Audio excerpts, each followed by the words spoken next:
ஓம் Saravanabhava channel வாயிலாக உங்களை சந்திப்பதில் பெருமகிழ்ச்சி அடைகிறேன். இன்றைய பதிவு மார்கழி மாத ராசி பலன்கள். இந்த மார்கழி மாதத்தின் கிரக நிலைகளில் முதலில் பார்க்கலாம். அதன்படி ரிஷப மனையில் குரு பகவான் வக்ரம் பெற்று அமர்ந்திருக்கு.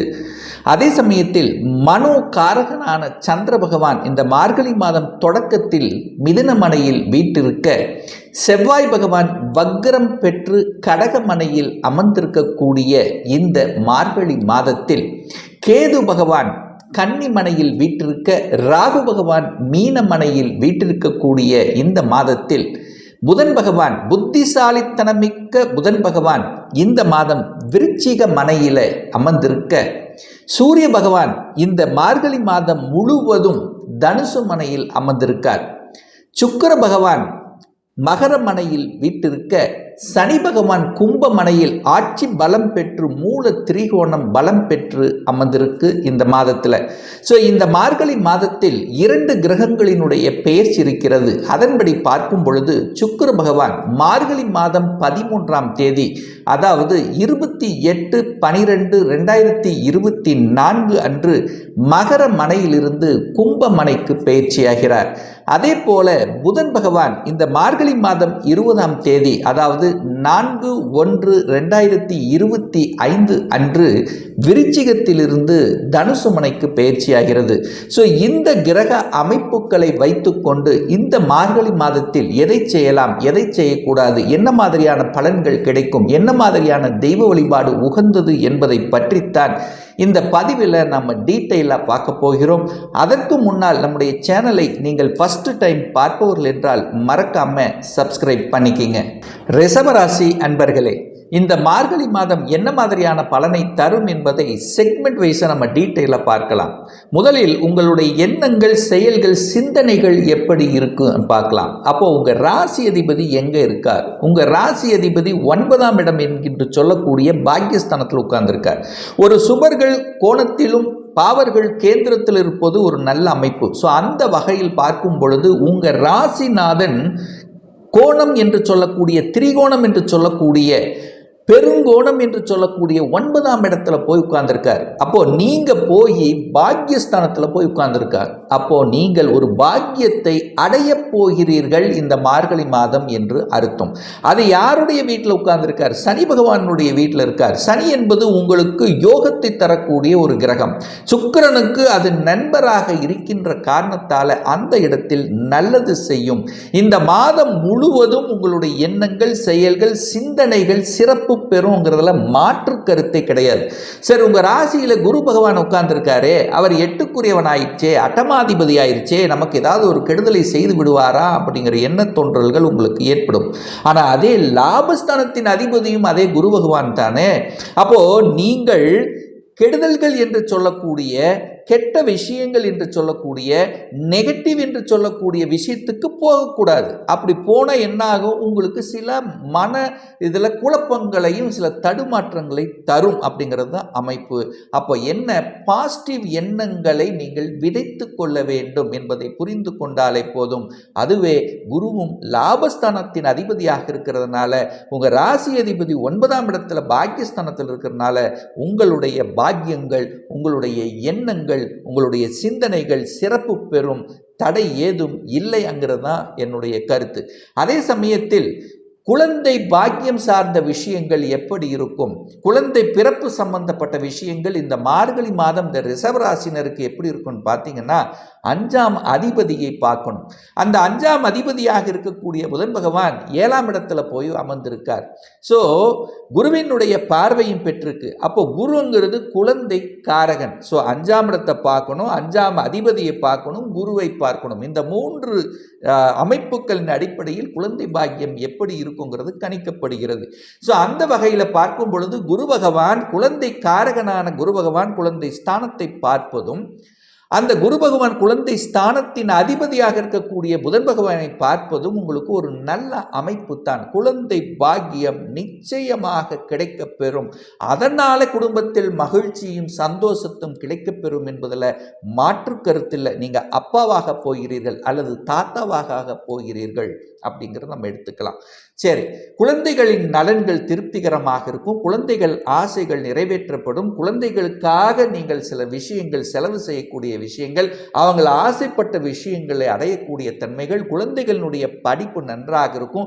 நல்ல படிக்கிறார்கள் என்று ஸ்கூலில் சொல்லக்கூடிய ஆசிரியர்கள் சொல்லக்கூடிய அமைப்புக்கு இந்த குழந்தைகளினுடைய படிப்புங்கிறது நன்றாக இருக்குங்கிறதுல மாற்று கருத்தை கிடையாது.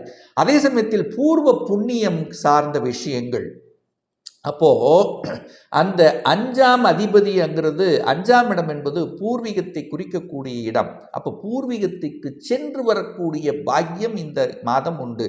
தகப்பனாரை போய் பார்க்கக்கூடிய அமைப்பு அல்லது தாயை போய் பார்க்கக்கூடிய அமைப்பு, உங்கள் பூர்வீகத்தில் நீங்கள் கலந்து கொள்ளக்கூடிய சில விஷயங்களுக்கு செல்லக்கூடிய பாக்கியங்கள் நன்றாக இருக்கிறது. 5ஆம் இடம் என்பது குலதெய்வம். குலதெய்வத்தின் அருள் ஆசீர்வாதம் உங்களுக்கு உண்டு. அப்போ குலதெய்வத்தை சென்று வழிபடக்கூடிய பாக்கியம் இந்த மாதம் உங்களுக்கு உண்டு அப்படின்னு ஸ்ட்ராங்காக நான் சொல்லுவேன். அதே சமயத்தில் திருமணம் சார்ந்த சுப காரியங்களுக்கு அடியெடுத்து வைக்கக்கூடிய செயல்படுத்தக்கூடிய சில செயல்களை செய்வீர்கள் அப்படிங்கிறதும் காமிக்கப்படுகிறது. சரி, உங்களுக்கு இந்த மாதம் தன விஷயங்கள் திருப்தி தருமா, பொருளாதாரம் முன்னேற்றம் நமக்கு கிடைக்குமா அப்படின்னு நீங்கள் கேட்டீங்கன்னா 2ஆம் அதிபதியை பார்க்கணும். அந்த 2ஆம் அதிபதியாக இருக்கக்கூடிய புதன் பகவான் 7ஆம் இடத்துல தான் உட்கார்ந்துருக்கார்.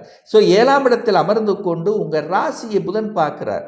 அப்போ பணத்துக்காக பணம் கையாளுகின்ற விஷயங்கள் உங்களுக்கு சிறப்பு பெறும். எந்த இடத்தை எதை செய்யணுங்கிற அந்த தன்மை உங்களுக்கு சிறப்பாக இருக்குது. ஏன்னா புதன் ராசியை பார்க்குறார் அல்லவா. புதனுங்கிறது என்ன, அறிவுக்காரகன், புத்திசாலித்தனமான ஒரு கிரகம் அல்லவா. மதிநுட்பமாக சில விஷயங்கள், அதாவது இடத்துக்கு தகுந்த மாதிரி செயல்படக்கூடிய சில காரியங்கள் செய்து அதில் வெற்றி பெறக்கூடிய தன்மைங்கிறது இந்த மாதம் சிறப்பு பெறுகிறது. வளைவு நெளிவு சுழிவாக இடத்துக்கு தகுந்த மாதிரி செயல்படக்கூடிய சந்தர்ப்ப சூழ்நிலைகளை நிச்சயமாக உருவாக்கும். அதில் மாற்று கருத்து கிடையாது. ஆனால் இந்த மார்கழி மாதம் 20ஆம் தேதிக்கு அப்புறம் பார்த்தீங்கன்னா அந்த 2ஆம் அதிபதியாக இருக்கக்கூடிய புதன் பகவான் 8ஆம் இடத்துல போய் மறைகிறார். அப்போ 8ஆம் இடத்துல போய் மறையும் போது பண விஷயத்தில் கொஞ்சம் கவனமாக இருக்கணுங்கிறத ஞாபகத்தில் வைத்துக் கொள்ளுங்கள். அதாவது தேவையில்லாத இடத்துல, தெரியாதவர் முன்பின் தெரியாத விஷயத்தில் அல்லது இந்த ஆன்லைன் வர்த்தகம் என்று சொல்லக்கூடிய விஷயத்தில் இந்த மாதிரியான தன்மைகளில், அதாவது இன்டர்நெட் இந்த மாதிரியான தன்மைகளுக்குள்ள ஷேர் மார்க்கெட் சார்ந்த விஷயங்கள் கொஞ்சம் கவனத்தில் எடுத்துக்கொள்ள வேண்டும் என்பதை ஞாபகத்தில் வைத்துக் கொள்ளுங்கள். சரி, அடுத்தது சுகஸ்தானம் எப்படி இருக்க போகிறது? 4ஆம் இடம் ஒரு வீடு வண்டி வாகனம் வாங்குவதற்கு உகந்த காலகட்டமாக இருக்குமா? 4ஆம் அதிபதி போய் 8ல் மறைஞ்சிட்டார். அது ஒரு நெகட்டிவ் தான். அப்போ இரவு நேர பயணங்களை இந்த ரிஷபராசி அன்பர்கள் முற்றிலுமாக தவிர்ப்பது இந்த மார்கழி மாதம் உகந்தது என்பதை ஞாபகத்தில் வைத்துக் கொள்ளுங்கள். ஏன் ஸ்ட்ராங்காக சொல்கிறேன்னா 4 அப்படிங்கிறது சுகம். 4 என்பது வாகனத்துக்கு சாதகமான, வாகனத்தை குறிக்கக்கூடிய அந்த இடத்தின் அதிபதி 8ல் போய் மறைஞ்சிருக்கார். அப்போ மறைகிறது ஒரு கெடுதல் தான். அப்போ கவனத்துடன் செயல்படணும் அப்படிங்கிறத ஞாபகத்தில் வைத்துக் கொள்ளுங்கள் இந்த ரிஷபராசி அன்பர்கள். அதே சமயத்தில் தாய் தந்தையினுடைய உடல்நலம் சார்ந்த விஷயத்தில் கவனத்தில் எடுத்துக்கொள்ள வேண்டும். தந்தைக்கு காரக கிரகம் என்று சொல்லக்கூடிய சூரிய பகவான் 8ஆம் இடத்துல போய் மறைஞ்சிருக்கார். தாய் காரகம் என்று சொல்லக்கூடிய 4ஆம் இடத்தின் அதிபதியாக இருக்கக்கூடிய சூரிய பகவானும் போய் 8ல் மறைஞ்சிருக்கார். அப்படிங்கிறதுனால அவர்களினுடைய உடல்நலங்கள், அவர்களுக்கு சில ஆஸ்பத்திரி செலவுகள், அவர்களை போய் பார்த்து கொள்வதும், அவர்களுடைய மனதை நோகாமல், அதாவது மன வருத்தம் அடையாமல் நீங்கள் செய்வதும் உங்களுக்கு நல்லதுங்கிறத ஞாபகத்தில் வைத்துக் கொள்ளுங்கள் இந்த மாதம் முழுவதும். சரி, தொழில் சார்ந்த விஷயங்கள், வேலை சார்ந்த விஷயங்கள், வியாபாரம் சார்ந்த விஷயங்கள் சிறப்பை பெறுமா? இந்த மாதம் பார்க்கும்போது 10ஆம் இடத்தை பார்க்கணும். 10ஆம் அதிபதியாக இருக்கக்கூடிய சனி பகவான் 10ஆம் இடத்திலேயே ஆட்சி பலம், மூலத்திரிகோணம் பலம் பெற்று வலிமையாக உட்கார்ந்திருக்கார். அப்ப ஸ்தான பலத்துடன் வலிமையாக உட்கார்ந்திருக்கு சனி பகவான். அப்ப நன்றாக இருக்க போகிறது. கடந்த சில மாதங்களாக பார்க்கும் பொழுது சனி பகவான் வக்ர நிலையில் இருந்தார், உக்கிரமாக இருந்தார். அப்ப வக்ரம் என்பது இயல்புக்கு மாறிய தன்மை. சில சமயங்களில் தொழில் நன்றாக இருப்பது போன்ற ஒரு தோற்றத்தை கொடுத்து, அல்லது பணத்தை எங்காத ஒரு இடத்துல லாக் ஆகி அது திரும்பி வராத மாதிரி ஏதாவது ஒரு சில குழப்பங்கள் இருந்திருந்தாலும், இந்த மாதம் மார்கழி மாதம் நல்லது நடக்கக்கூடிய ஒரு நல்ல மாதம். தொழிலில் மாற்றத்தை செய்வீர்கள், மாற்றமே கிடையாது.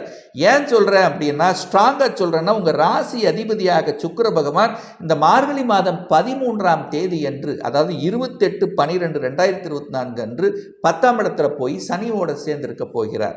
அப்போ உங்கள் என்ன செயல்கள், சிந்தனைகள் எல்லாமே தொழிலை பற்றியும், தொழில் மூலம் எப்படி லாபத்தை பெருக்குவது அல்லது சொந்த தொழிலுக்கு என்றியாவது, ஸோ இந்த மாதிரியான தொழில் விஷயத்தில் உங்களுடைய நாட்டங்கள் அதிகமாக இருக்கும். புத்திசாலித்தனத்தை கடைபிடிப்பீர்கள் என்பதில் எந்த ஒரு மாற்று கருத்தும் கிடையாது. ஆனால் அதே சமயத்தில் கடன் விஷயத்தில் அதே 6ஆம் அதிபதியாக வருகின்ற காரணத்தால் கடன் தன்னுடைய கெப்பாசிட்டிக்கு மேலே போயிடக்கூடாது அப்படிங்கிறத ஆழமாக மனதில் பதிய வைத்துக் கொள்ளுங்கள். ஸோ வெளிநாட்டு செல்லக்கூடிய யோகங்கள் இந்த மாதம் இருக்கா அப்படின்னு பார்த்தீங்கன்னா, வெளிநாட்டு காரக கிரகம் என்று சொல்லக்கூடிய ராகு பகவான் 11ஆம் இடத்தில் லாபஸ்தானத்தில் உபஜயஸ்தானத்தில் இருப்பது நல்லது. வெளிநாட்டு நண்பர்கள் உங்களுக்கு கிடைக்கப் பெறுவார்கள். வெளிநாட்டு நண்பர்கள் மூலமாக தொழில் ரீதியில் உங்களுக்கு அனுகூலம், ஆதாயம் உண்டு அப்படிங்கிறத ஸ்ட்ராங்காக இந்த இடத்துல நான் பதிவு பண்ணுறேன். ஸோ வெளிநாட்டுக்கு செல்லக்கூடிய பாக்கியம் இருக்கான்னா இருக்கிறது, நல்ல பாக்கியம் இருக்கிறது. வேலை விஷயத்துக்காக, ஏன்னா 6ஆம் அதிபதி தான் வேலை. அந்த 6ஆம் அதிபதி 10ஆம் இடத்துல போய் உட்கார்ந்துருக்கார். வேலை தொழில் விஷயத்துக்காக நீங்கள் வெளிநாட்டுக்கு சென்று வரக்கூடிய பாக்கியம் என்பது இந்த மாதம் உண்டு. வேலை இல்லாத தம்பதிகள் அல்லது கணவன் அல்லது மனைவி ஒரு நல்ல வேலை செட்டில் ஆகலைன்னா இந்த மாதம் செட்டில் ஆகக்கூடிய அத்தனை அம்சங்களும் இந்த மாதம் சிறப்பு பெறுகிறது. அதில் மாற்று கருத்தே கிடையாது. என்ன அரசாங்க ரீதியில் இருக்கின்றவர்களுக்கு மட்டும் சின்ன சின்ன தடைகள். சூரியனுங்கிறது 8ல் போய் மறைஞ்சிட்டார்லவா. ஸோ நார்மலாக ஒளி கிரகங்கள் 8ல் போய் மறைவது நல்லதில்லை. ஆனாலும் அது குருவினுடைய நண்பருடைய வீட்டில் இருக்கிறதுனால பெரிய கெடுபலன்கள் கொடுக்க போவதில்லை. கொஞ்சம் அலைச்சல் திருச்சல் இருக்கும். 8ல் போய் இருக்கிறதுனால ஒரு சிலருக்கு திடீர் அதிர்ஷ்டவாய். 8ஆம் இடம் என்பது வெறும் வலி வேதனை கொடுக்கக்கூடிய இடம் இல்லை, அங்கே திடீர் அதிர்ஷ்டமும் மறைந்திருக்கிறது என்பதையும் நீங்கள் ஞாபகத்தில் வைத்துக் கொள்ள வேண்டும். அப்போ திடீர் அதிர்ஷ்ட வாய்ப்புகள், ஒரு நல்ல குட் நியூஸ் உங்களுக்கு கிடைக்க பெறுகிறீர்கள். ஏன்னா உங்கள் ராசி அதிபதி பாக்கியஸ்தானத்தில் இருக்கிறதுனால குழந்தை பாக்கியத்துக்காகவோ அல்லது தன பாக்கியத்துக்காகவோ அல்லது பொருளாதார ரீதியிலேயோ அல்லது குடும்பம் சார்ந்த விஷயத்திலும் ஒரு நல்ல குட் நியூஸ் உங்களுக்கு கிடைக்க பெறும்ங்கிறதுல மாற்று கருத்தை கிடையாது. ஒரு நல்ல தெய்வ வழிபாடு இந்த மாதம் அப்படின்னு எடுத்துக்கொண்டால், சூரிய பகவான் போய் 8ல் மறைஞ்சிருக்கிறதுனால சிவபெருமானை ஞாயிற்றுக்கிழமை என்று சிவபெருமானை சென்று வழிபடுவது அனைத்து விதத்திலும் உத்தமத்தை ஏற்படுத்தும். அதே போல இந்த மார்கழி மாதம் 15ஆம் தேதி, அதாவது 30/12/2024 திங்கட்கிழமை அமாவாசை என்று ஸ்ரீ ஆஞ்சநேய பகவானுடைய ஜெயந்தி பிறந்த நாள் வர இருக்கிறது. அப்போ ஆஞ்சநேயருடைய பிறந்த நாளில் நீங்கள் தொழிலில் யாருக்கு நல்ல சக்ஸஸ் கொடுக்கல, ஒரு தொழிலை நடத்தணும்னு நினைக்கிறேன், ஒரு கடன் அதிகமாக இருக்குது, ஒரு வழக்கு இருக்குது, ஸோ இந்த மாதிரியான விஷயத்தில் இருக்கக்கூடிய இந்த ரிஷபராசி என்பர்கள் அன்றைய தினம் ஆஞ்சநேயர் வழிபாடு உங்களுக்கு வெற்றியை பெற்றுத்தரும் அங்கிறதுல எந்தவித மாற்று கருத்தும் கிடையாது. இப்போ நான் சொன்னது கோச்சார ரீதியாக இந்த மார்கழி மாதத்துக்குரிய ஒரு பொதுவான பலன்கள். இந்த ராசி நட்சத்திரத்தில் பார்த்தீங்கன்னா பல கோடிக்கணக்கான பேர் இருப்பீங்க. எல்லாத்துக்கும் ஒரே மாதிரியான பலன் நிச்சயமாக இல்லை. தசா புத்திக்கு ஏற்ப உங்களுடைய பலன்கள் மாறுபடும். இதில் எந்த மாற்று கருத்தும் இல்லை. உங்கள் ராசியில் அல்லது உங்கள் லக்னநாதன் எப்படி இருக்கிறார் அப்படின்னு பாருங்கள். உங்கள் லக்னநாதன் ஆட்சி பலம், திக்பலம், மூல திரிகோண பலம், உச்ச பலம் பெற்று வலிமையாக இருக்காரா? அந்த லக்னாதிபதியுடன் சுபர் என்று சொல்லக்கூடிய குரு சுக்கிரன் இணைவு பெற்று வளர்பிறை சந்திரனுடைய பார்வை பெற்று இருக்கிறதா? அப்போ லக்னாதிபதி நன்றாக இருந்து விட்டாலே அந்த ஜாதகருக்கு பெரிய கெடுபலன்களை ஏற்படுத்த போவதில்லை. எதையும் சமாளிக்கக்கூடிய ஆற்றலை நிச்சயமாக தரும். அதில் மாற்று கருத்து கிடையாது. அதே போல உங்களுடைய தசாநாதன் புத்திநாதன் எப்படி இருக்கான்னு பார்க்கணும். அதை பொறுத்து பலன் மாறும். இதில் மாற்று கருத்துங்கிறது இல்லை. ஒரு துல்லிய பலன் வேணும் அப்படின்னா உங்களுடைய சுய ஜாதகம் பார்க்கணும் அல்லது உங்களுடைய ஆரோஸ்கோப் ப்ரெடிக்ஷன் வேணும் அப்படின்னு நினைக்கிறவங்க டிஸ்பிளே தெரியக்கூடிய நம்பருக்கு வாட்ஸ்அப் மூலயமாகவோ ஃபோன் கால் மூலயமாகவோ தொடர்பு கொண்டு அப்பாயின்மெண்ட் பெற்றுக்கொண்டு கன்சல்டேஷன் எடுத்துக்கலாம். இந்த பதிவு நிச்சயமாக ஏதாவது ஒரு ரூபத்தில் உங்களுக்கு யூஸ்ஃபுல்லாக இருக்குங்கிறதுல மாற்று கருத்து கிடையாது. நம்ம சேனலை ஃபஸ்ட்டு டைம் நீங்கள் பார்ப்பவர்கள் என்றால் மறக்காமல் சப்ஸ்கிரைப் பண்ணிக்கிங்க. பக்கத்தில் இருக்கக்கூடிய ஆல் பட்டன் மற்றும் நோட்டிஃபிகேஷனை கிளிக் பண்ணும்போது நான் போடக்கூடிய அடுத்தடுத்த பதிவு உங்களுடைய நோட்டிபிகேஷன்ல வந்து சேரும். மீண்டும் ஒரு நல்ல பதிவில் உங்களை சந்திக்கும் வரை உங்களிடமிருந்து விடைபெறுவது உங்கள் அஸ்ட்ராலஜர் டாக்டர் சதீஷ்.